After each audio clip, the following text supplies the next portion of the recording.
Na parroquia pontevedresa de Marcón, este ano o Entroido comezou dun xeito moi especial. Que viva o Entroido, que viva moitos anos e que viva a compañía. O Colexio de Marcón quixo botar man da tradición e recuperar o Entroido tal e como se vivía nesta zona antes da Guerra Civil. Había varios lugares que facían como incluso a veces batallas entre eles, no sentido de batallas de cante, de baile, de presumir de boneco e ver cal era o máis elegante, vale?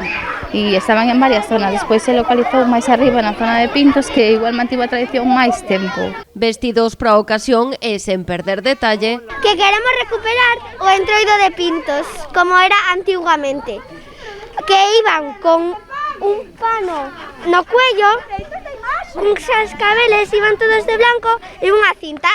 Cascabeles para ir a bailar, que antes coas cascanolas se facía así e se iba dando voltas, mentras o que tiña un moneco se ponía no medio. É un moneco de palla que se fai a partir dunha galla de madeira. A galla de madeira envólvese con palla de centeo. Alumnado e profesorado percorreron coas súas cantigas e disfraces diferentes lugares para cumprir coa tradición ao completo e revolucionar a parroquia enteira. O domingo de Entroido, o martes de Entroido, ian polas casas e facíanlle a danza típica, que teña unha danza máis que un baile, cantaban os vivas.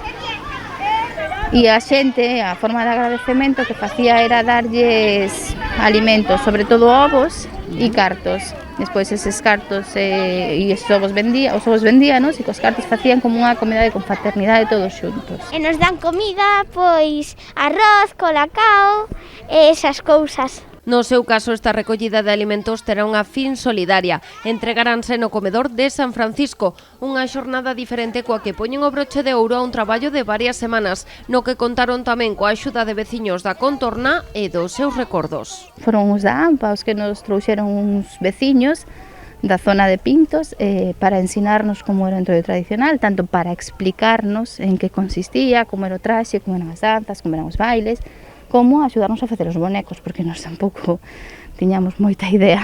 A intención do Colexio de Marcón é que este sexa o primeiro ano de moitos para seguir afondando neste xeito tan propio de vivir o Entroido.